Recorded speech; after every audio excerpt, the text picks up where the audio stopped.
कई लोग कहते हैं गुरुजी क्या दूध चढ़ाना जरूरी है शंकर पर? कई लोग कहते हैं गुरुजी क्या दही चढ़ाना जरूरी है शंकर पर? शहद चढ़ाना जरूरी है? घृत चढ़ाना जरूरी है? शक्कर चढ़ाना जरूरी है? शिव महापुराण की कथा कहती है 5 चीजें शंकर भगवान पर चढ़ती है। दूध अर्थात घर में लक्ष्मी की वृद्धि करता है, इसलिए चढ़ाया जाता है। दही शंकर भगवान पर इसलिए चढ़ाते हैं क्योंकि यह परिवार को जोड़ता है। जिसके परिवार में क्लेश ज्यादा होता है, जिसके परिवार में आपस में तकरार ज्यादा होता है, उसको दही जोड़ता है। शहद घर में चिड़चिड़ प्रवृत्ति को समाप्त करता है। घी रोग को समाप्त करता है। शक्कर मिष्ठान घर में यदि लक्ष्मी आकर जा रही हो तो मिष्ठान समर्पित किया जाता है। इसलिए पंचामृत स्नान का भाव शिव महापुराण कहते हैं। पंचामृत स्नान का भगवान इसलिए 5 चीजें शंकर को समर्पित हैं। दूध, दही, घृत, शहद, शक्कर अर्थात मिष्ठान। शक्कर से मूलतः यहां शिव महापुराण में शक्कर नहीं लिखी है, मिष्ठान। अब लोग शक्कर पीस कर अभिषेक करते हैं, परंतु मिष्ठान अर्थात गाय के दूध से निर्मित कोई मिठाई और उस मिठाई से भगवान शंकर का अभिषेक। अब लोग भले शक्कर रखने लगे शंकर जी के अभिषेक में, पर यहां शक्कर नहीं लिखा है, यहां मिष्ठान।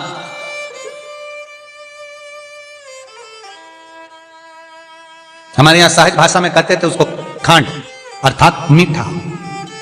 शिव महापुराण की कथा कहती है दर्पण इतना बड़ा ले लो।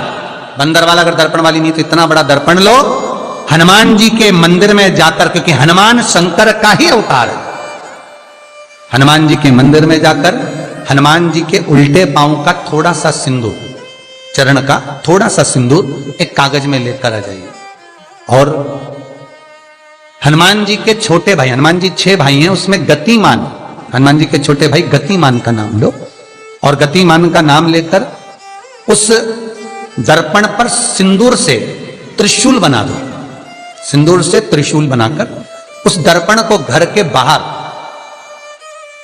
दर्पण का मुख बाहर की ओर, ऐसे बाहर की ओर मुख कर कर दर्पण को घर के बाहर या दरवाजे पर, बिल्डिंग पर, ऊपर जाली में, फ्रंट में कहीं पर भी उसको लगा दीजिए।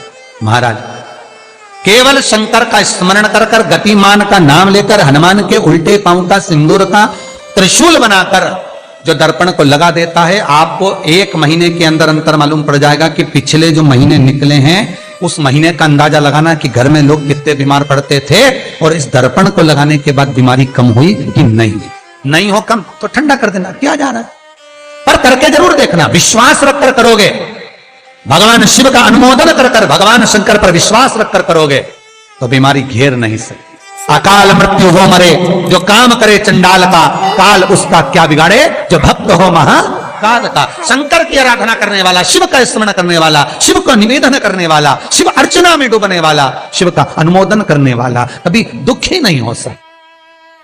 तो शिव महापुराण की कथा कहती है शंकर को जितना जल प्रिय नहीं, शंकर को जितना बेल प्रिय नहीं, शंकर को जितना शमी प्रिय नहीं, शंकर को जितना दूध दही प्रिय नहीं, शंकर को अगर कुछ प्रिय है तो सत्य प्रिय है। सत्यम शिवम सुंदर। इसीलिए हमारे यहां शास्त्र कहता है ब्रह्मा जी केतकी के फूल को लेकर आए, उसने झूठ बोला। ब्रह्मा जी गाय को लेकर आए, शंकर भगवान के सम्मुख में झूठ बोला। ब्रह्मा स्वयं झूठ बोले तो सिर कटा। कर्मनाशा नदी प्रकट हुई। और शिव महापुराण की कथा कहती है शंकर को सत्य प्रिय है अगर झूठ बोला है। इसीलिए शिव महापुराण का स्पष्टीकरण किया जाए, वर्णन किया जाए तो पहले के समय में अदालत नहीं होती थी, पहले के समय में पंचायत नहीं हो सकती थी, पहले के समय में कोई सभाएं नहीं होती थी, पहले के समय में कोई निर्णायक मंडल नहीं होता था, पहले के समय में केवल एक निर्णय होता था। गांव के लोग ले जाकर शंकर के मंदिर में खड़ा कर देते थे और कहते थे उठा गंगा जली, और कहते तूने ऐसा नहीं किया। गंगा जली उठाकर कह दे कि तूने ऐसा नहीं करा। क्यों गंगा जली उठवाते थे? क्योंकि लोगों ने शिव महापुराण सुन रखी थी। शिव महापुराण में श्री वेद व्यास जी वर्णन करते हैं कि शंकर के मंदिर में, शंकर के ओटले पर, शंकर के मंदिर के अंदर, शिव की चौखट पर, शंकर के अनुमोदन में शिव महापुराण के अंतर्गत शंकर के अनुमोदन में शिव मंदिर में शिव चौखट पर अगर कोई भूल से भी झूठ बोल देता है तो उसकी जिंदगी नरक जैसी निकलती है महाराज। इसीलिए कहते तो उठा गंगा जली और कह दे तूने ऐसा नहीं उठा, बोल दे।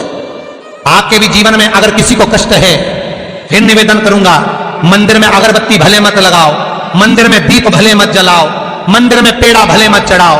अगर आपके मोहल्ले में, आपके पड़ोस में, आपके परिवार में, आपके नजदीक में अगर कोई दुखी है, कष्ट में है, उसको यदि प्रेम की वाणी भी बोल ली है, एक रोटी भी प्रेम की खिला दी, किसी के चेहरे पर इस्माइल ला दी, तो मंदिर में दिया जलाने के बराबर है साहब।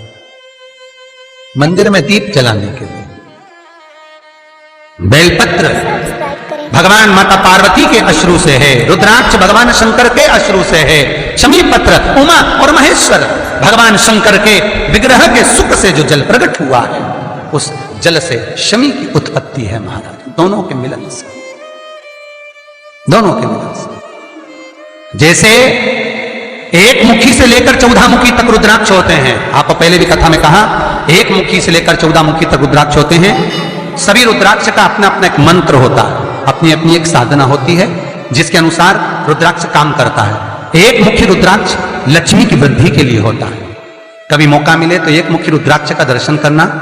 पर एक मुखी रुद्राक्ष जितना छोटे से छोटा होता है, जितना छोटे से छोटा होता है, उतना सुख दे। एक मुखी रुद्राक्ष लक्ष्मी की वृद्धि के लिए होता है, कार्य सिद्धि के लिए होता है। कोई भिखारी से भिखारी, गरीब बड़े से गरीब बड़ा भी अगर धारण कर ले, उसके घर में एक मुखी रुद्राक्ष अगर प्रवेश कर जाए तो सुख का अनुभव करा देता है, संपदा का अनुभव कराता है, सरस्वती का भाव प्रकट करता है, वैभव का भाव देता है। एक मुखी रुद्राक्ष का मंत्र है ओम ह्रीं नमः, ओम ह्रीं नमः। ये लक्ष्मी के लिए होता है। दो मुखी रुद्राक्ष बांधा को हरता है। कोई तकलीफ आ रही है, कोई प्रशासनिक कार्य है, कोई काम नहीं हो रहा, फाइल आगे नहीं बढ़ रही, बहुत तकलीफ आ रही है, तो दो मुखी रुद्राक्ष जो व्यक्ति धारण करता है उसका कार्य सफल होता है। दो मुखी रुद्राक्ष का मंत्र है ओम नमः। दो मुखी रुद्राक्ष का शिव महापुराण में जो मंत्र दिया है ओम नमः। विदेश्वर संहिता के अंतर्गत शिव महापुराण में रुद्राक्ष के 14 मुखी रुद्राक्ष के मंत्र दिए हुए हैं। आप शिव महापुराण नहीं पढ़ सकते तो मंत्र लिख लें। दो मुखी रुद्राक्ष का मंत्र है ओम नमः। तीन मुखी रुद्राक्ष विद्या प्राप्ति के लिए होता है। कैसा भी अनपढ़ से अनपढ़ व्यक्ति हो, जिसको विद्या में रुचि ना हो, पढ़ ही नहीं पा रहा हो, चित्त वृत्ति ही ना लग रही हो, मन ही ना लग रहा हो, परसेंट कम से कम होते जा रहे हो, तीन मुखी रुद्राक्ष उस बच्चे के गले में लाल धागे में डाल दीजिए। शिव शिवाय नमस्तुभ्यम। दोस्तों, वीडियो को लाइक करें, सब्सक्राइब करें। हर हर महादेव, हर हर महादेव।